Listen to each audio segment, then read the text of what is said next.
صلی اللہ علیہ وسلم نے فرمایا کہ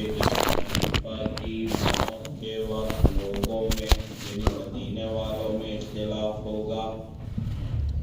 مدینہ والوں میں سے ایک آدمی بھاگتے ہوئے مکہ کی طرف نکلے گا، مکہ کے لوگ اس کے پاس آئیں گے اور اس کو نکالیں گے اور وہ ناپسند کرے گا۔ فَيُبَايِعُونَهُ بین الرکن والمقام، اس کے ہاتھ پر مقام ابراہیم اور حجر اسود کے درمیان بیعت کریں گے۔ وَيُبْعَثُ إِلَيْهِ بَعْثٌ مِّنَ الشَّامِ، اور شام کی جانب سے ایک لشکر اس کی طرف بھیجا جائے گا۔ وَيُخْسَفُ بِهِمْ بِالْبَيْدَاءِ بَيْنَ مَكَّةَ وَالْمَدِينَةِ، مکہ اور مدینہ کے درمیان مقام بیدا میں ان کو دھسا دیا جائے گا۔ فَإِذَا رَأَى النَّاسُ ذَلِكَ أَتَاهُ أَبْدَالُ الشَّامِ وَعَصَائِبُ أَهْلِ الْعِرَاقِ، جب لوگ یہ منظر دیکھیں گے تو شام کے ابدال اور عراق کی جماعتیں آئیں گی۔ فَيُبَايِعُونَهُ، اور اس شخص کے ہاتھ پر بیعت کرے گی۔ ثم ينشأ رجل من قریش اخوالہ کلب، پھر قریش میں ایک شخص پیدا ہوگا، اس کا ننیال قبیلہ کلب ہوگا۔ فیبعث الیہم بعثا، اور وہ حضرت مہدی کی طرف ایک لشکر بھیجے گا۔ فیظہرون علیہم، حضرت مہدی کے تابعدار ان پر غالب آئیں گے۔ وَذَلِكَ بَعْثُ كَلْبٍ، اور یہ کلب والوں کا لشکر ہوگا۔ وَالْخَيْبَةُ لِمَنْ لَمْ يَشْهَدْ غَنِيمَةَ كَلْبٍ، اور خسارہ ہے ان لوگوں کے لیے کہ جو کلب کے غنیمت کے وقت موجود نہ ہو۔ فَيُقْسِمُ الْمَالَ، حضرت مہدی کلب سے حاصل شدہ مال غنیمت تقسیم کریں گے۔ وَيَعْمَلُ فِي النَّاسِ بِسُنَّةِ نَبِيِّهِمْ صلی اللہ علیہ وسلم، اور نبی کریم صلی اللہ علیہ وسلم کی سنت کو لوگوں میں عمل کریں گے، یعنی حضور کے طریقوں کے مطابق حکومت چلائیں گے۔ وَيُلْقِي الْإِسْلَامَ بِجِرَانِهِ إِلَى الْأَرْضِ، اور اسلام کو اپنی گردن کی زمین پر ڈالیں گے۔ فَيَلْبَسُ 7 سنین، بس 7 سال ٹھہریں گے۔ ثم يتوفى، پھر وفات ہو جائے گی۔ ويصلى عليه المسلمون، اور مسلمان ان کی نماز جنازہ پڑھیں گے۔ قال ابو داؤد قال بعضهم عن هشام 9 سنین وقال بعضهم 7 سنین، ابو داؤد کہتے ہیں کہ بعض نے ہشام سے 9 سال اور بعض نے 7 سال کہا ہے۔ حضرت ام سلمہ رضی اللہ تعالی عنہا کی اس روایت میں حضرت مہدی رضی اللہ عنہ کے ظہور کے وقت کیا کیفیت ہوگی اور کس طریقے پر ان کا ظہور ہوگا اس کو بیان کیا کہ مدینہ منورہ میں جو خلیفہ وقت ہوگا اس کی موت کے بعد ایک ہنگامہ پیدا ہوگا کہ کس کو خلیفہ بنایا جائے۔ حضرت مہدی اس خوف سے کہ کہیں یہ ذمہ داری میرے سر نہ ڈال دی جائے تو مدینہ سے مکہ کی طرف بھاگیں گے، لیکن مکہ میں جب پہنچیں گے تو مکہ والے ان کو مجبور کریں گے یہ عہدہ اور یہ ذمہ داری لینے کے اوپر، اگرچہ وہ اس کو ناپسند کریں گے، یعنی وہ چاہیں گے کہ اتنی بڑی ذمہ داری میرے اوپر نہ آئے، لیکن مکہ والے مقام ابراہیم اور حجر اسود کے درمیان ان کے ہاتھ پر بیعت کریں۔ جب حضرت مہدی کی خلافت قائم ہو جائے گی تو شام کا ایک گروہ ان کی مخالفت پر آمادہ ہوگا، چنانچہ وہ حضرت مہدی اور ان کے تابعداروں سے لڑنے کے ارادے سے آئے گا، لیکن مکہ اور مدینہ کے درمیان مقام بیدا میں زمین میں اس لشکر کو دھسا دیا جائے، اور اس لشکر کو جو کہ زمین میں دھسا دیا جائے گا اس کو بعث الخسف کہا جاتا ہے۔ جب یہ خبر پھیلے گی تو اب شام کے اور عراق کے لوگ حضرت مہدی کی طرف آئیں گے اور ان کے ہاتھ پر پھر مقام ابراہیم اور حجر اسود کے درمیان ہی بیعت کریں گے۔ اس کے بعد ایک اور گروہ پیدا ہوگا، یعنی ایک قریشی شخص یہ حسد کی وجہ سے حضرت مہدی کی مخالفت کرے گا اور یہ بھی ایک لشکر حضرت مہدی اور ان کے تابعداروں سے لڑنے کے لیے بھیجے گا، لیکن حضرت مہدی اور ان کے تابعدار غالب آئیں گے اور وہ مغلوب ہو جائے گا، اور یہ شخص جو قریشی ہوگا اس کا ننیال قبیلہ بنو کلب سے ہوگا، اسی وجہ سے اس کو بعث کلب کہا جاتا ہے۔ تو گویا دو لشکروں کا ذکر ہے، دو جماعتوں کا ذکر ہے، ایک بعث خصف اور ایک بعث کلب، اور یہ جو بعث کلب ہیں ان کو شکست ہوگی اور ان سے مال غنیمت حاصل ہوگا، اور حضرت مہدی رضی اللہ عنہ مال غنیمت کو تقسیم کریں گے۔ حضور اکرم صلی اللہ علیہ وسلم ترغیب کے خاطر فرماتے ہیں وَالْخَيْبَةُ لِمَنْ لَمْ يَشْهَدْ غَنِيمَةَ قَلْبٍ، کہ قبیلہ کلب کے مال غنیمت کی تقسیم کے وقت جو موجود نہ ہو وہ خسارے میں ہے۔ مقصد یہ ہے کہ حضرت مہدی کے ساتھ مل کر ان کے تابعداروں کے ساتھ مل کر قبیلہ کلب کے خلاف جو ایک لشکر کھڑا ہوگا حضرت مہدی کے خلاف، تم بھی اس کے اندر بڑھ چڑھ کر اگر تم اس زمانے کے اندر موجود ہو تو حصہ لینا، یعنی حضرت مہدی کی مدد کرنا، نصرت کرنا۔ اب اگر مدد نہ کی، نصرت نہ کی تو ظاہر سی بات ہے یہ خسارے کا سودا ہوگا، خسارے کی بات ہوگی۔ چنانچہ حضرت مہدی جو مال غنیمت ملے گا اس کو تقسیم بھی کریں گے اور نبی کریم صلی اللہ علیہ وسلم کے طریقوں کے مطابق نظام حکومت چلائیں گے۔ وَيُلْقِ الْإِسْلَامَ بِدِرَانِهِ إِلَى الْأَرْضِ، اور اسلام کو اپنی گردن زمین پر پھیلائیں گے۔ یہ گویا اشارہ ہے اس بات پر کہ حضرت مہدی کی جب حکومت قائم ہوگی تو ہر طرف امن و امان ہوگا، عدل و انصاف ہوگا، نظام ٹھیک ٹھیک چلے گا، سکون اور عافیت کا ماحول ہوگا۔ یہاں پر اسلام کو اپنی گردن زمین پر پھیلانے یہ اشارہ ہے اس بات کی طرف کہ جب اونٹ انتہائی سکون اور اطمینان کے ساتھ بیٹھتا ہے تو اپنی گردن زمین کے اوپر پھیلا دیتا ہے، تو اسی طریقے سے حضرت مہدی بھی اپنی گردن کی زمین کے اوپر اسلام کو ڈال دیں گے، یعنی اسلام کی اطاعت، اسلام کی فرما برداری اور اسلام کے مطابق نظام حکومت قائم کریں گے، اور حضرت مہدی 7 سال حکومت چلائیں گے۔ اس کے بعد وفات ہوگی، لوگ ان کی نماز جنازہ پڑھیں گے۔ ابو داؤد نے بیان کیا کہ بعض حضرات نے 9 سال کا ذکر کیا اور بعض حضرات نے 7 سال کا ذکر کیا، اور یہ 7 اور 9 کا جو فرق ہے ہو سکتا ہے 2 سال وہ ہو جس میں حضرت مہدی کو قتل و قتال کرنا پڑے اور اس کے بعد 7 سال امن و امان کے ہوں، تو جنہوں نے ان 2 کو شمار کیا تو انہوں نے تعداد 9 بیان کر دی ہو، اور جنہوں نے ان 2 سالوں کو شمار نہ کیا ہو بلکہ جس میں عدل، امن، سکون اور عافیت ہو وہ 7 سال ہو تو انہوں نے 7 سال کی مقدار بیان کی۔ حدثنا هارون بن عبد الله اخبرنا عبد الصمد عن همام عن قتادة بهذا الحديث قال 9 سنين، قال ابو داؤد قال غير معاذ عن هشام 9 سنين۔ اس روایت میں 9 سال کا ذکر ہے۔ ابو داؤد کہتے ہیں کہ معاذ کے علاوہ نے ہشام سے 9 سال بیان کی۔ اوپر والی حضرت ام سلمہ کی جو روایت ہے اس میں دیکھیں کہ ہشام کے شاگرد ہیں معاذ،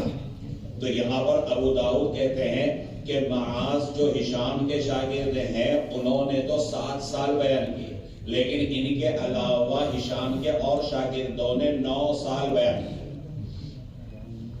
حدثنا ابن المثنى قال حدثنا عمرو بن عاصم قال حدثنا ابو العوام قال حدثنا قتادة عن ابي الخليل عن عبد الله بن الحارث عن ام سلمة عن النبي صلى الله عليه وسلم بهذا الحديث وحديث معاذ أتم۔ حدثنا عثمان بن ابي شيبة حدثنا جرير عن عبد العزيز بن رفيع عن عبید اللہ بن القبطیہ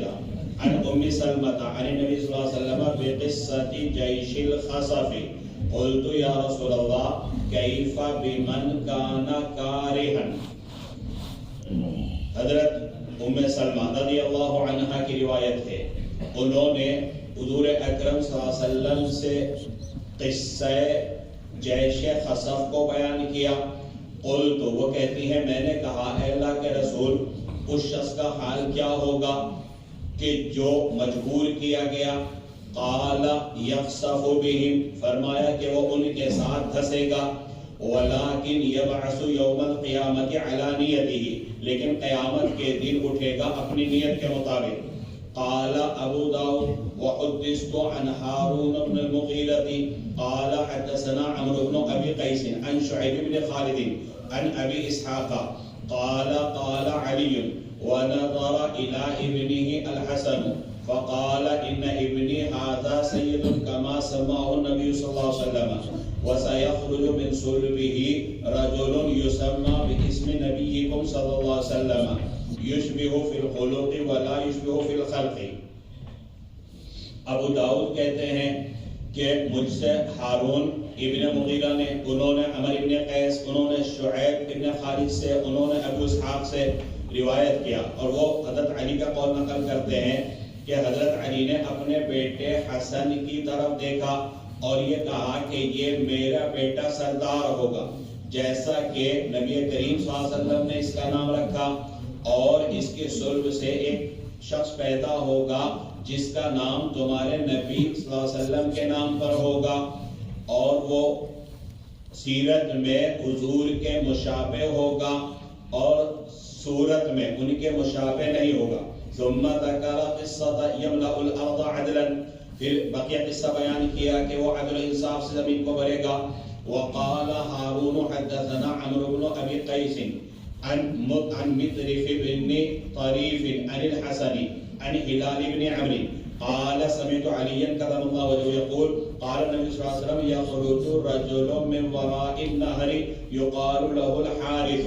حراث على مقدمته رجل يقال له منصور. حضرت علی رضی اللہ تعالی عنہ فرماتے ہیں کہ نبی کریم صلی اللہ علیہ وسلم نے فرمایا کہ ماوراء النہر سے ایک شخص پیدا ہوگا، یعنی بخارا اور سمرقند کے علاقے سے، جس کو حارث کہا جائے گا. حراسن کو کاشتکار ہوگا. اس کے مقدمت الجیش میں ایک لشکر ہوگا جس کو منصور کہا جائے گا، جس کا نام منصور ہوگا. یوسع او یمکن لآل محمد کما مکنت قریش لرسول اللہ صلی اللہ علیہ وسلم، وہ آل محمد کے لیے جگہ دے گا جیسا کہ قریش نے حضور صلی اللہ علیہ وسلم کو جگہ دی. وجب علی کل مؤمن نصرہ، ہر مسلمان پر اس کی مدد کرنا واجب ہے. او قال اجابتہ، یا فرمایا اس کی اطاعت کرنا واجب ہے. حضرت ام سلمہ رضی اللہ تعالی عنہا نے اس سند کے اعتبار سے اوپر جو قصہ جیش خصف کا تذکرہ ہے، بعث خصف کا تذکرہ ہے، اس کو ذکر کیا، اور اس کو ذکر کرنے کے بعد اس روایت میں اضافہ ہے. حضرت ام سلمہ فرماتی ہے کہ میں نے حضور صلی اللہ علیہ وسلم سے یہ پوچھا کہ اس بعث خصف میں، جیش خصف میں، جس کو زمین میں دھسا دیا جائے گا، اگر کوئی شخص مجبور کر کے لے جایا گیا ہو، خوشی سے نہ گیا ہو، تو اس کا کیا حال ہوگا؟ کیا آیا وہ بھی زمین میں دھسا دیا جائے گا یا نہیں؟ تو رسول اللہ صلی اللہ علیہ وسلم نے فرمایا کہ وہ دوسرے لوگوں کے ساتھ زمین میں تو دھسا دیا جائے گا، لیکن قیامت میں اس کا حشر اس کی نیت کے مطابق ہوگا. اگر وہ مجبور ہوگا، مستر ہوگا، بخوشی اس میں شریک نہ ہوا ہوگا، تو ظاہر سی بات ہے کہ آخرت میں کوئی مواخذہ نہیں ہو، لیکن بہرحال دنیاوی عذاب کے اعتبار سے وہ بھی زمین کے اندر دھسا دیا جائے گا. اس کے بعد دوسری سند کے ساتھ بیان کیا کہ حضرت علی رضی اللہ تعالی عنہ ایک مرتبہ انہوں نے اپنے بیٹے حضرت حسن کی طرف دیکھا اور فرمایا کہ میرا یہ بیٹا سردار ہوگا. جیسا کہ حضور اکرم صلی اللہ علیہ وسلم نے ان کا نام رکھا، اور پھر یہ بھی فرمایا کہ ان کی صلب سے ایک شخص پیدا ہوگا تمہارے نبی کے نام پر اس کا نام ہوگا، یعنی محمد ابن عبداللہ، جیسا کہ قبل کی روایات میں معلوم ہوا، اور وہ سیرت میں تو حضور اکرم صلی اللہ علیہ وسلم کے مشابہ ہوگا لیکن صورت میں نہیں۔ اور اس کے بعد پھر وہی جو حضرت عبداللہ بن مسعود کی گزشتہ صفحے کے اندر روایت گزری کہ جیسے ان کے آنے سے پہلے زمین کے اندر ظلم، تشدد، فتنہ بھرا ہوا ہوگا، تو ان کے آنے کے بعد زمین یہ عدل و انصاف سے بھر جائے گی، امن و سکون سے بھر جائے گی، اس کو انہوں نے بیان کیا۔ دوسری سند کے ساتھ پھر آگے بیان کیا ابو داؤد نے کہ ہلال ابن عمر کہتے ہیں کہ میں نے حضرت علی کو یہ فرماتے ہوئے سنا کہ حضور اکرم صلی اللہ علیہ وسلم فرمایا کہ ما وراء النہر سے، یعنی بخارا اور سمرقند سے ایک شخص پیدا ہوگا، اس کا نام ہوگا حارث،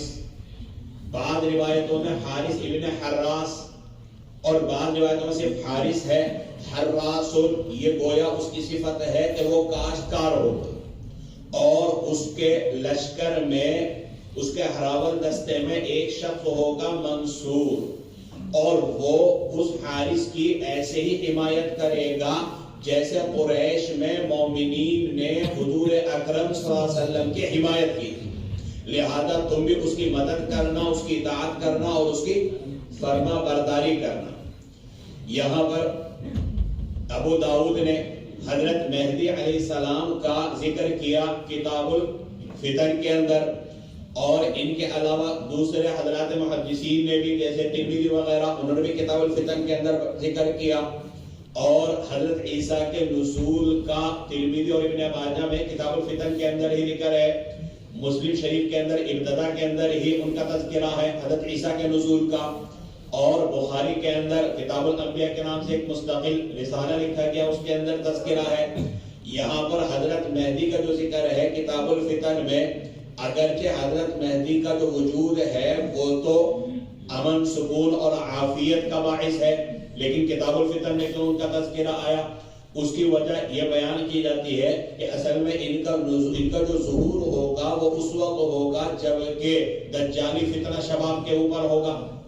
تو اسی وجہ سے کتاب الفتن کے اندر حضرت مہدی رضی اللہ تعالی عنہ کا ذکر کیا۔ دارقطنی نے جب حضرت مہدی کا ظہور ہوگا اس کی علامات بھی لکھی ہیں، ان میں سے ایک علامت یہ ہے کہ جس سال ان کا ظہور ہوگا اس سال رمضان کی پہلی تاریخ کو سورج گرہن ہوگا اور 15 تاریخ کو چاند گرہن،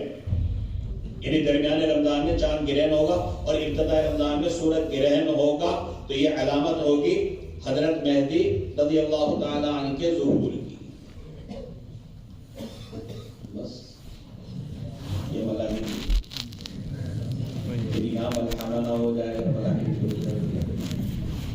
جنگا جنگی۔